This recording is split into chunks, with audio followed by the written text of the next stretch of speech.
go green. Side by side, these guys are not giving an inch. Wow, look at this. There's a race for the lead. Whoa, got a spin up over that. This fight is far from done. See ya.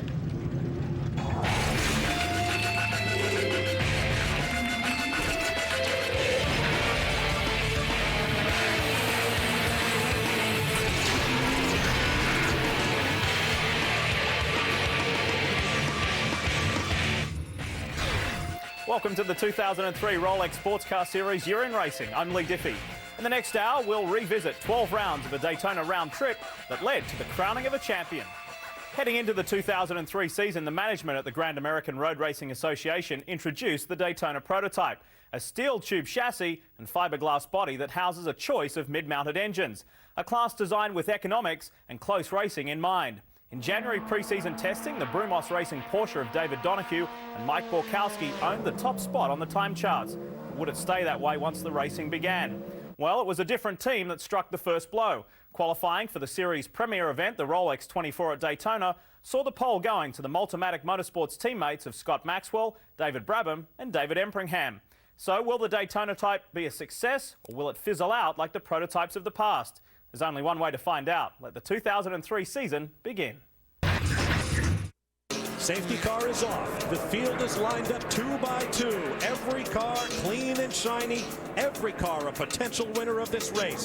And we have 24 hours to figure it out.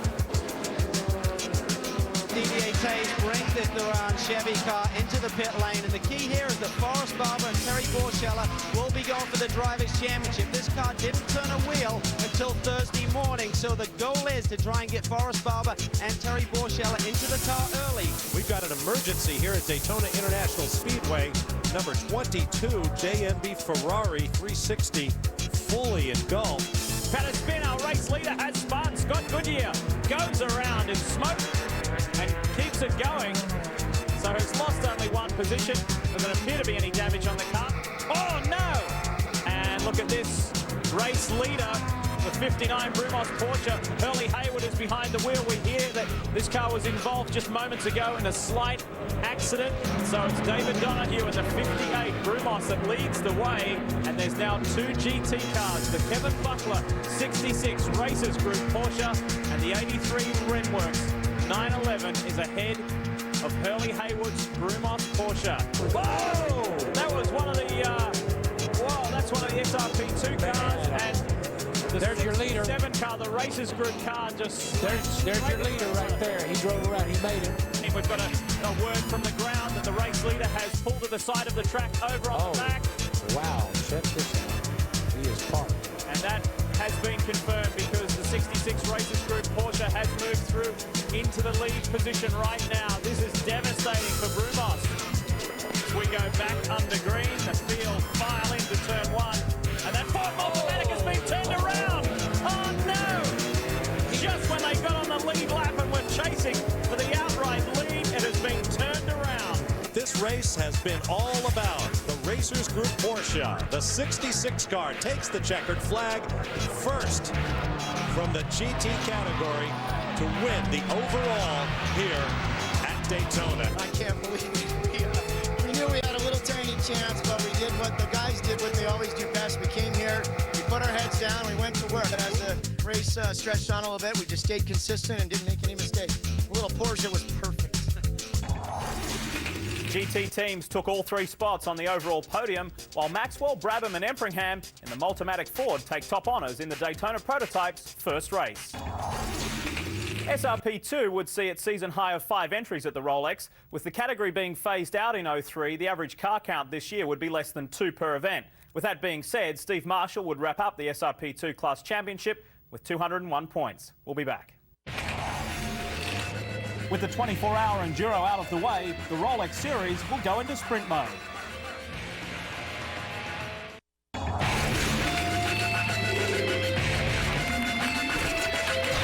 Welcome back. With the 24-hour Enduro out of the way, it was time for teams to focus on the sprint races. The Brumos Porsche squad would savour a small streak in the next 2 rounds as the 58 Red Bull car swept both poles and the famous 59 did some cleaning up of its own.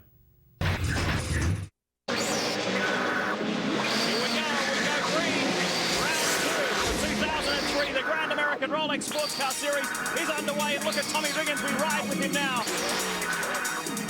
Donahue back on the inside. Back on the inside, outbroken, going down into the hairpin. But see, Tommy comes back on the inside, and he's got the power. Here it goes. We've got a new race leader. The Diamond Racing Corvette with Mandy Gonzalez has moved from his grid position of 7th right up to the number 1 spot. So the Puerto Ricans, they'll be thoroughly enjoying this. Confusion down in the Brumos pit. This is costly for the 58 car. Meanwhile, the 59, the sister Brumos Porsche, moves into the lead. Wow, problems here for Dave McAvoy in the Heritage Motorsports Mustang, and he has pulled up nice and tight to the wall. That could be the end of the day. JC France, the Brumos Porsche, new race leader. He takes it. Hurley Haywood takes the win for Brumos Racing. The sports car racing legend does it here at Homestead.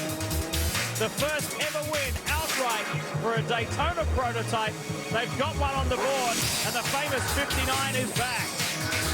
It was hot out there. There was a lot of, greasy, and the car was, difficult to control sometimes on the banking. But JC did a fantastic job. We just ran more like an endurance pace. I figured in this kind of heat, it's better not to really charge too hard because the car would wash out. So we just kind of backed off, and the car kept under the whole day. So it was a great job. The Brumos Porsche of Haywood and France take the win, the first overall victory for a Daytona Prototype. Another strong finish for the Ferrari GT of Wagner and Martini, second overall, and a class win.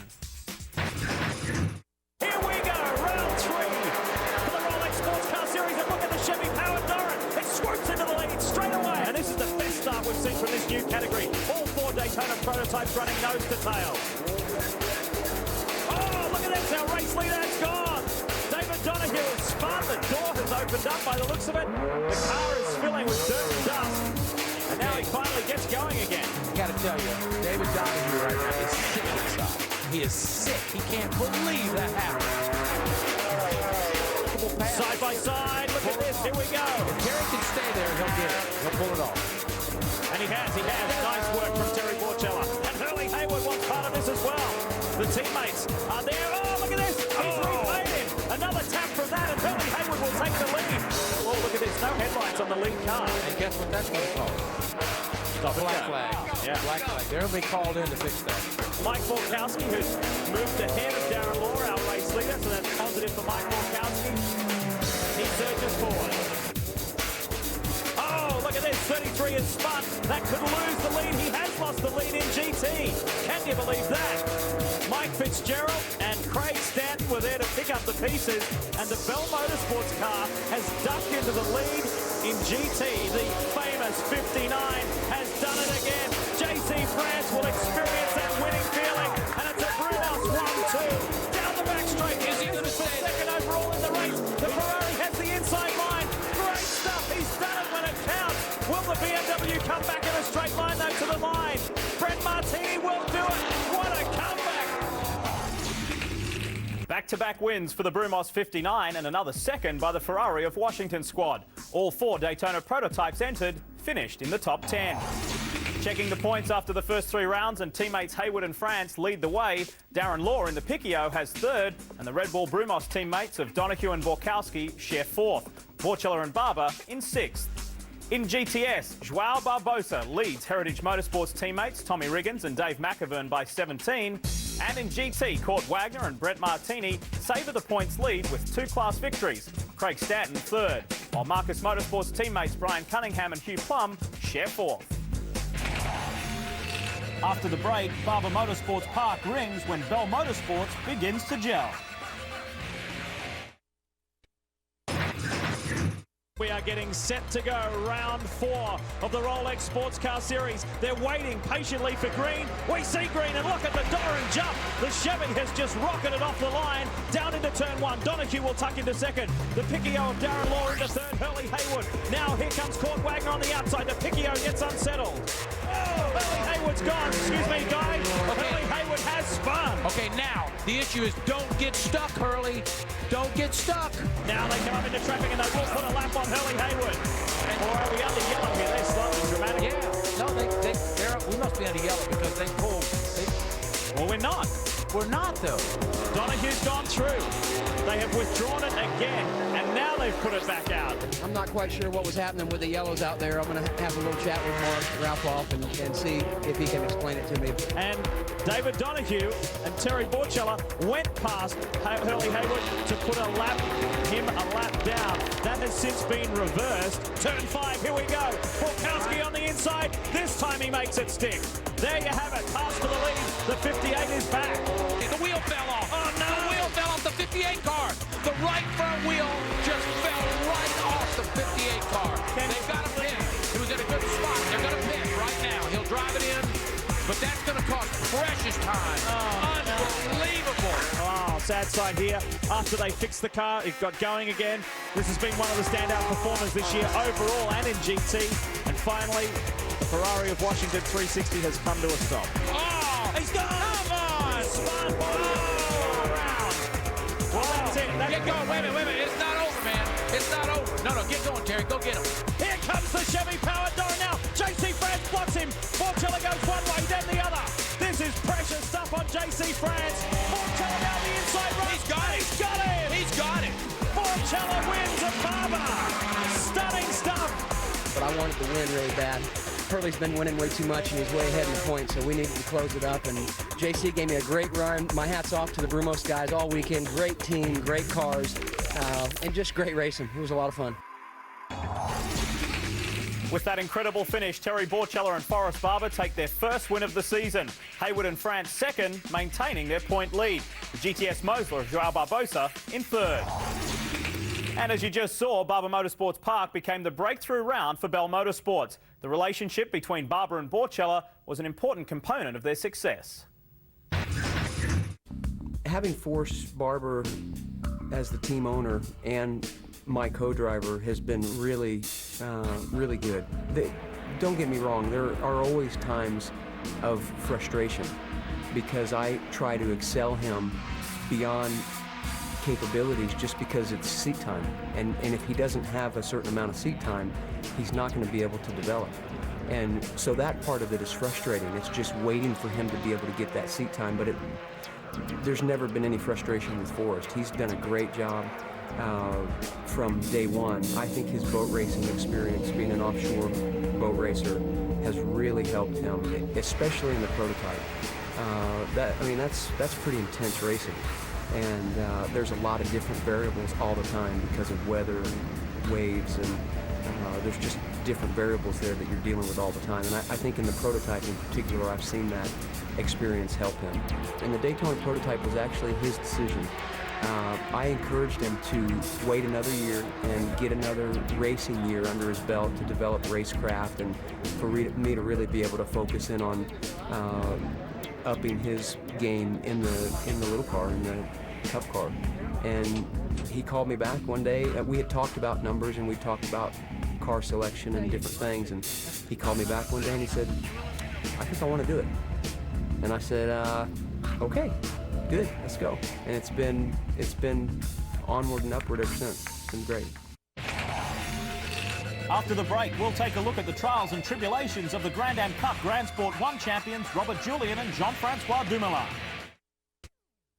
While the Rolex Series is the top class, Grand American has its own feeder series, the Grand Am Cup. Sharing most weekends with the Rolex Series, the field is comprised of 4 divisions with a variety of manufacturers. Time now to take a look at Robert Julian and Jean-Francois Dumoulin as the 2003 champions in the Grand Am Cup's Premier Division, GS1.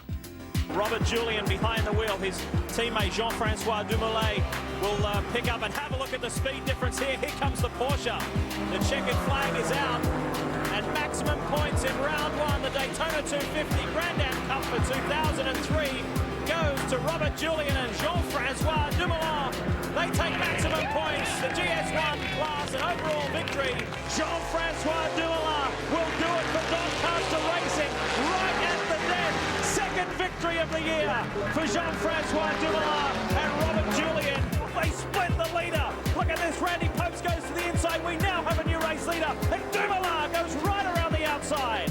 Robert Julian and Jean-Francois Dumoulin are going for their 6th consecutive podium. And Jean-Francois Dumoulin jumps out of the line nice and early, and on the inside of Ducko, we've got a new race leader for the Francois Dumoulin and Robert Julian. Just when they thought they may not get it, they do. Win number 5. Oh, contact with the 119. The 119, the race leading car, is over to the side of the circuit. What has happened there?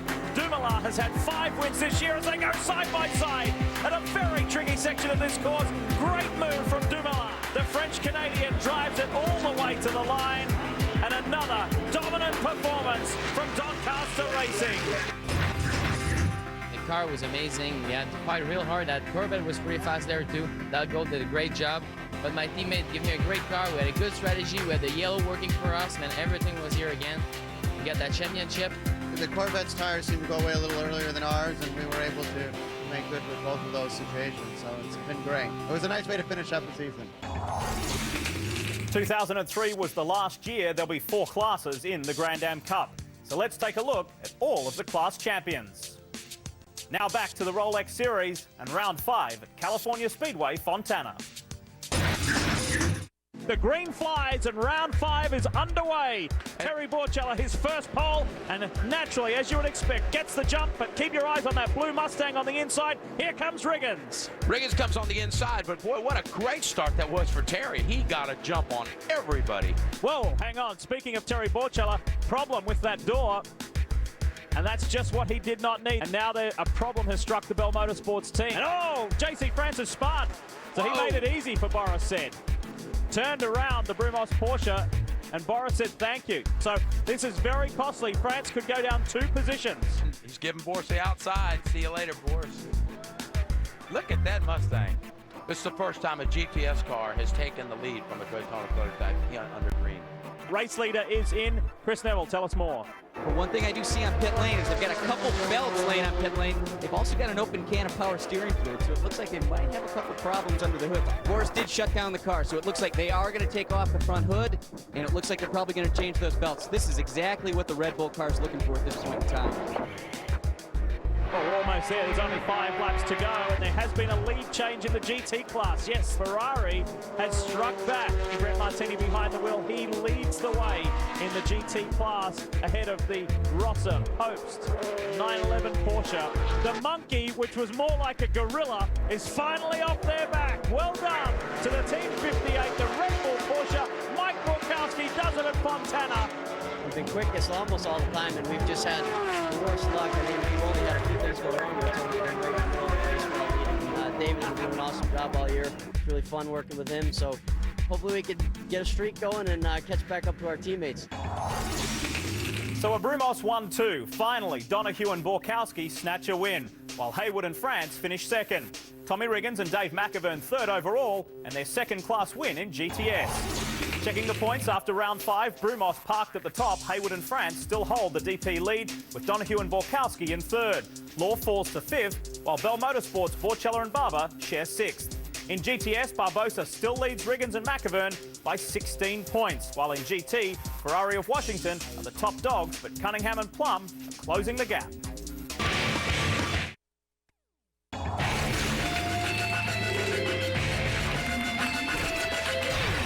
The upstate rains played havoc on the Rolex Series weekend at the Glen. With the cancellation of qualifying, the grid was set by points, giving Hurley Haywood his first pole of the season.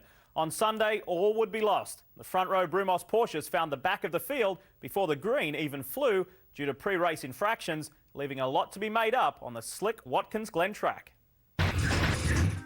The 6 hours of the Glen is underway for 2003 and this historic racetrack, this historic event.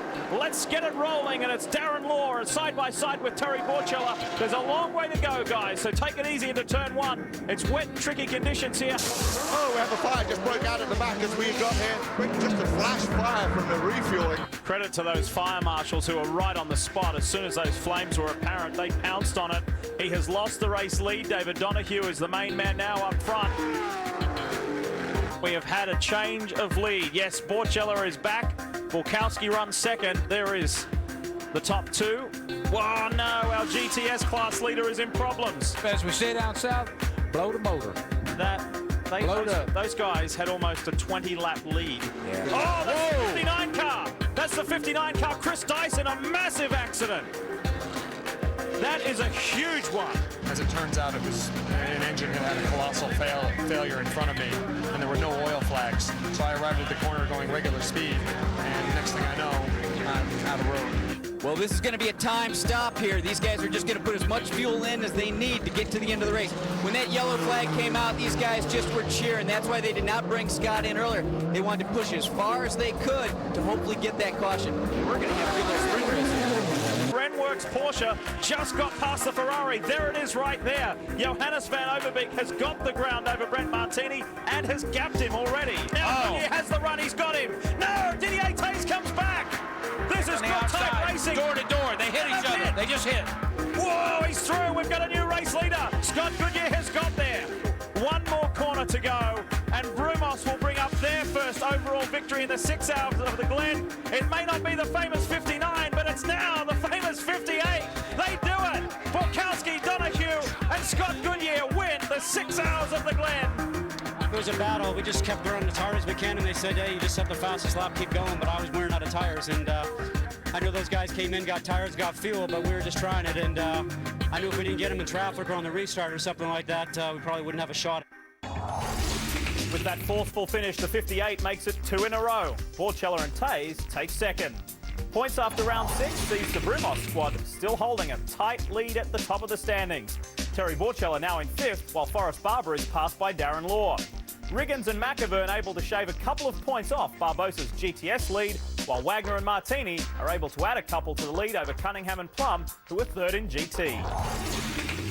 After the opening 6 rounds of the championship, the Rolex Series was able to boast 4 different Daytona Prototype winners. No doubt Brumos dominated the first stanza, but the looming threat was without question Bell Motorsports' Chevy Doran.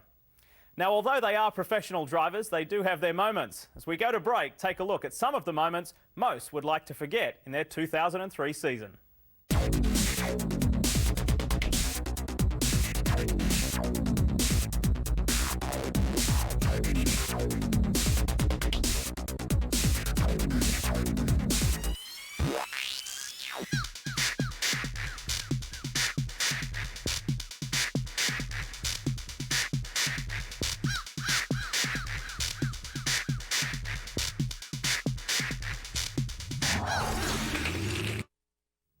As the Rolex Series prepared for its first race at Mid-Ohio in 2 years, the Ferrari of Washington 360 Modena crashed heavily in practice at the hands of Brent Martini.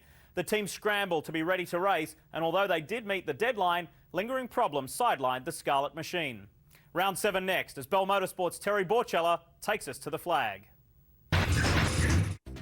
Look at Donahue right alongside with Terry Borchella. Here we go. They finally see the green, and Borchella gets the jump. And look at the jump that Terry got. That Chevrolet just jumped right out there. The torque of that Chevy really helped him. And Hayward didn't waste any time getting around Stu Hayner either. There has been a flood of pit stops and driver changes. This is the new lead car. Joao Barbosa in the 31 machine pushes hard. And look who is forcing the issue in the 29, Stu Hayner. And here comes that Mustang. He's been running down that straightaway since the start of the race, and he finally took full advantage of it. Now he's leading the race. The 29 is off. The lead car has pulled off the side of the circuit, and their day is done.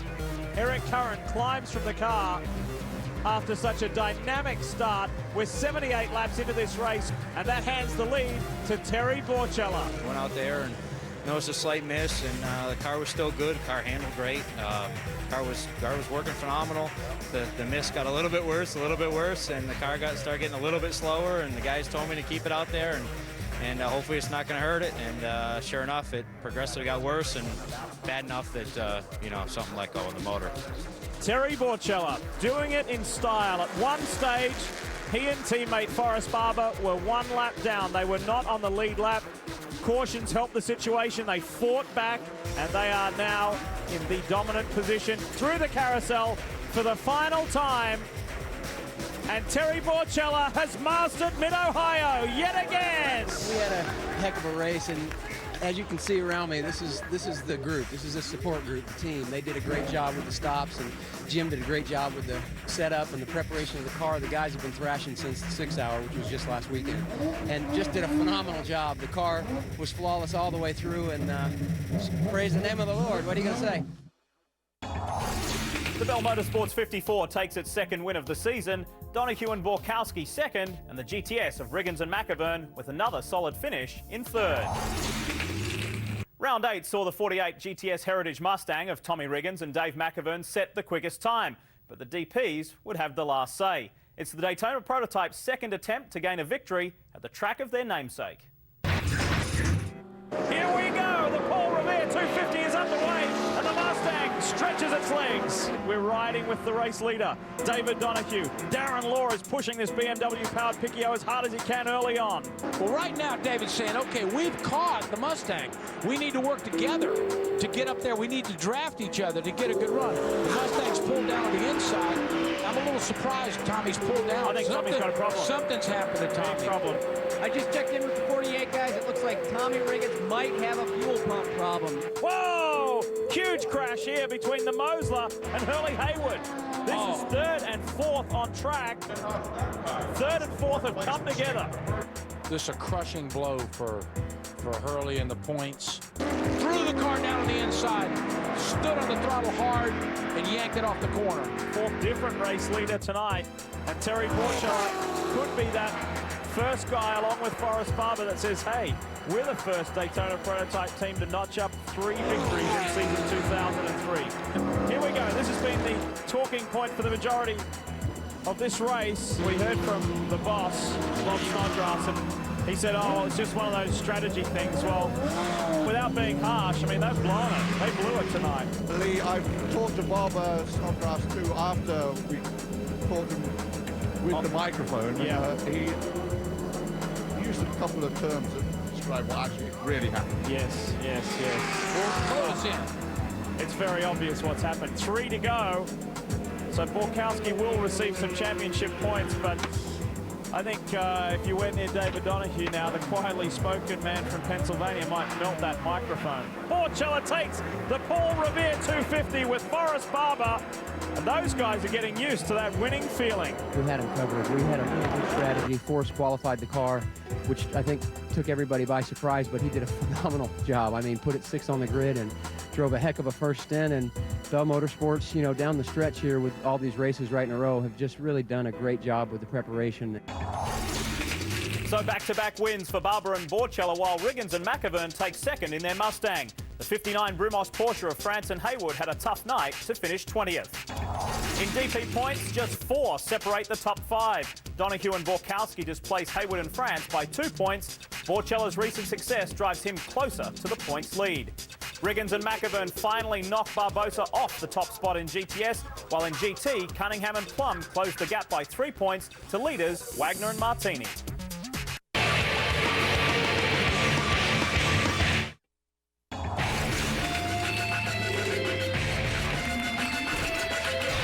Welcome back to the 2003 Rolex Sports Car Series Year in Racing. With 4 more rounds to go, things are getting interesting.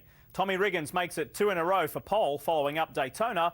With rain prior to the start of the Watkins Glen sprint round, everyone ran for tyres except for Bell Motorsports. Here we go. They're working their way towards green. Round 9 is underway. Riggins is in the lighter blue car on your left-hand side. There's Didier Tays, JC France to the extreme left. They pile down into turn 1. Borkowski sweeps around the outside and takes the lead. Brian Cunningham has stopped. Now this is a serious blow to his championship hopes. The car has come to a halt. That is devastating. Got a spinner further back. Growler's gone around, I think it is. No, it wasn't. It was David Donohue. Donohue spun coming onto the main straight and did not get touched. We've got a big pile up further back, though. Looked like the Kohler Smith Mustang was involved and a Porsche under brakes. He gets Tremblay. Will he go all the way and get Bodine? No, he won't. Just the one position this time. So Hurley Haywood now moves up inside the top 4. Oh! Jeffrey Bodine gets out on the white paint, gets it loose and hammers the side of Haywood. There's a race for the lead. Look at this. You ride with Terry Borchella, new race leader. Last time here at Watkins Glen, these 2 guys were teammates in the car that now leads. Now they're opposition, and Borchella is your new race leader. New GT class leader, caught Wagner. He was chasing, caught Chip Vance, but they could not withstand the pressure from the 33 Ferrari of Washington 360. Final corner, final lap. Terry Borchella, Forrest Barber. It is sweet victory. It is sweet revenge. This is the win that they feel they should have got back in June. Borchella blows them away at Watkins Glen. We wanted this one. back a month ago, and it was just a real big disappointment for the team, and then we went on to win a couple in a row, and this makes it 3. So we came in here, somebody said, what are your plans? And I said, we want to take it back. I mean, we feel like it owes us one. And Daytona Prototypes take up the top 4 spots for the first time this season. A third-place finish for the number 27 Doran Lister Toyota in its series debut. The second-place Red Bull Brumos Porsche leads the field north of the border in Mont Tremblant. This is round 10 of the Rolex Sports Car Series, the 6 hours of Mont Tremblant. You got Bill Auberlen alongside David Donahue rolling to the green. The Daytona Prototypes roar into action here for the first time at Mont Tremblant. And look at the Red Bull car go. Launches off the line. Great start, David Donahue.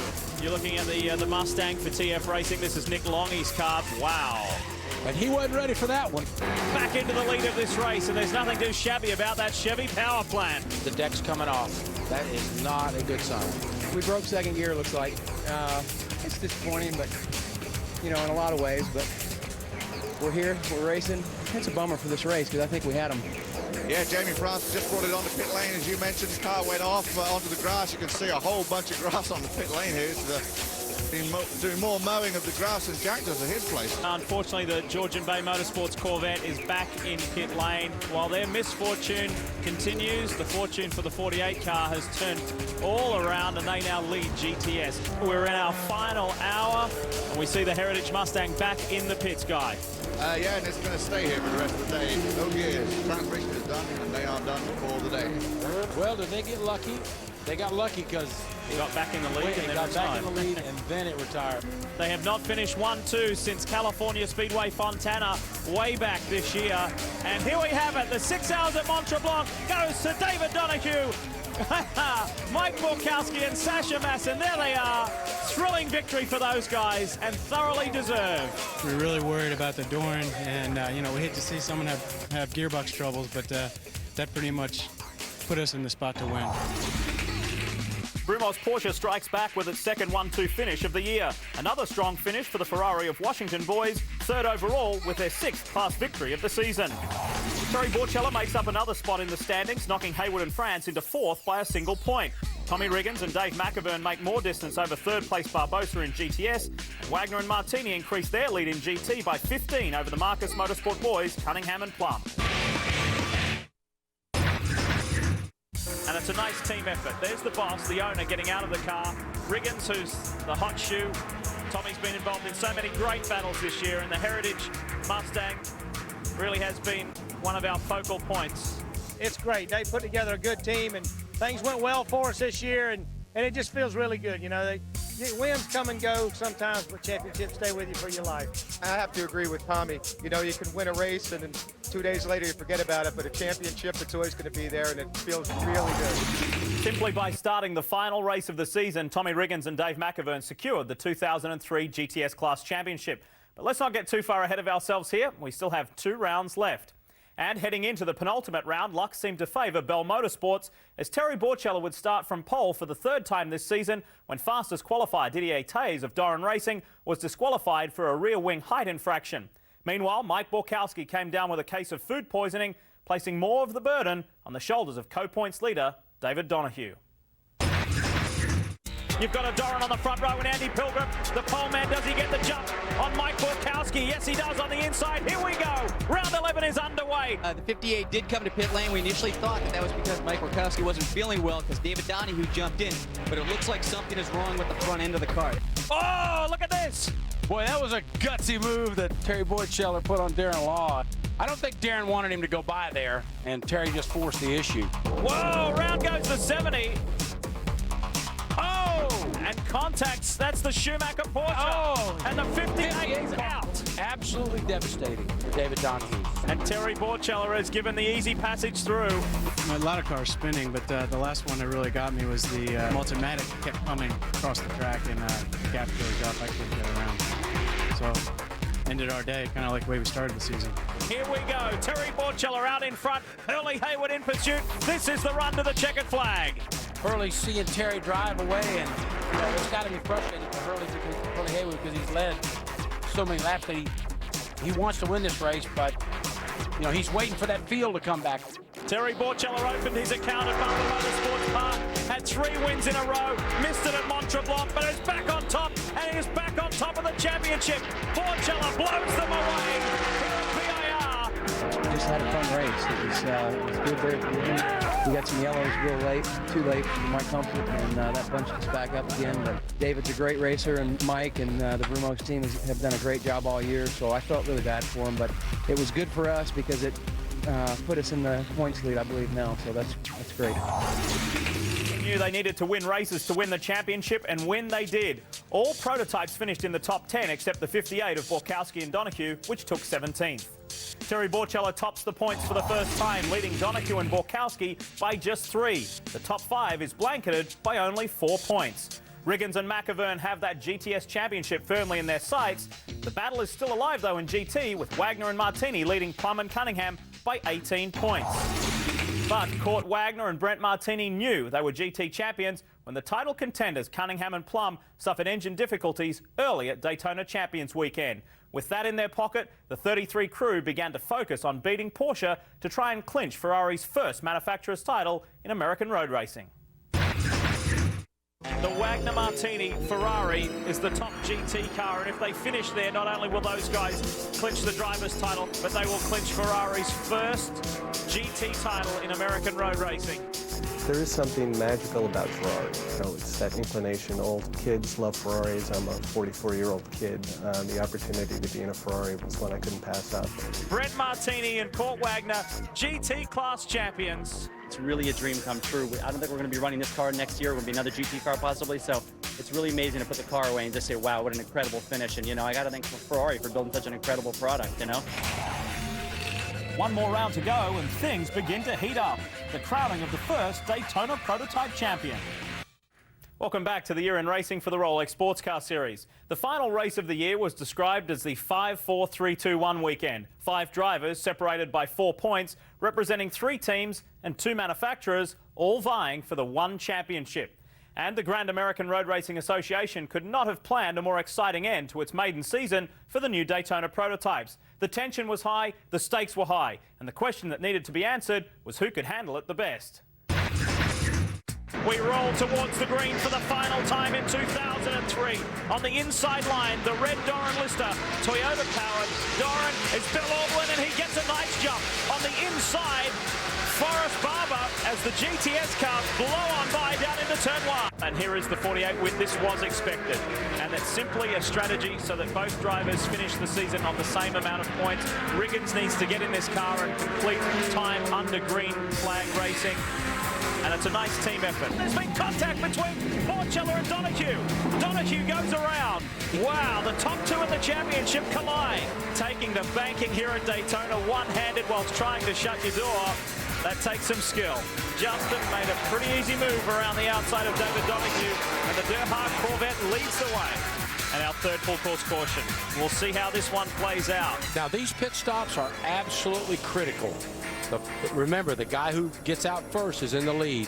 Here they come into pit lane, the top 2 in the Daytona Prototype chase, the race chase, the title chase. Well, David Donahue just brought the 58, and this is just going to be fuel. They're not going to do tires.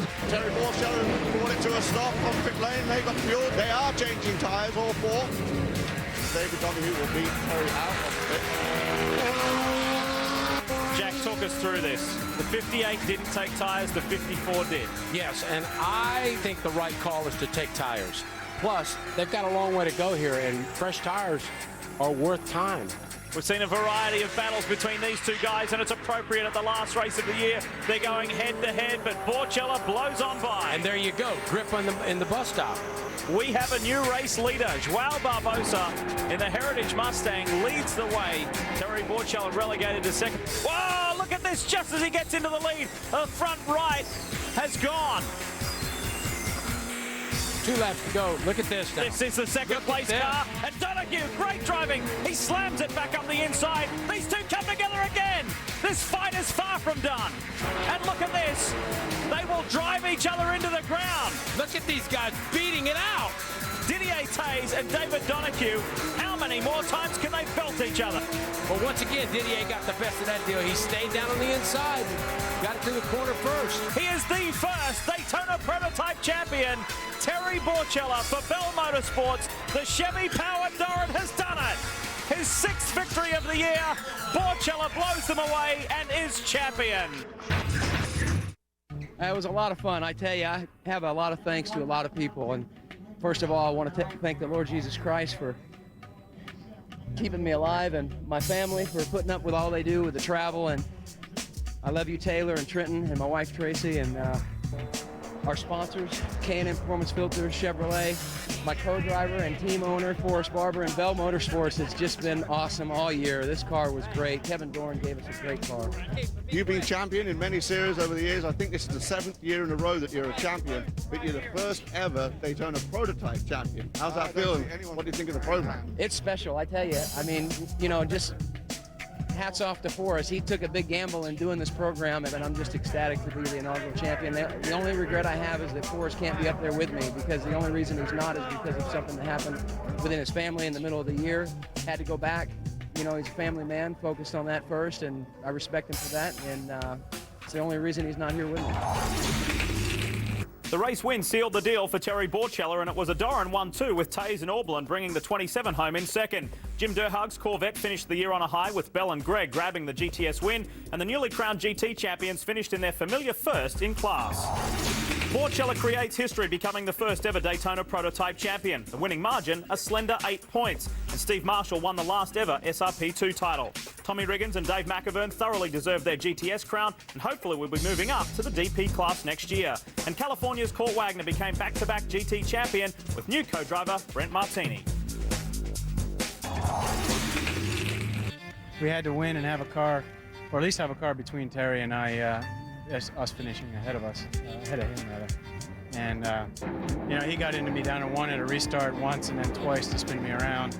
And you have to look at the video to really see what happened. And then Didier got into me a lot, and that's the 3rd or 4th time he's done that this season. So, you know, paybacks are going to come around next year. Next year will be exciting. I'll tell you that right now.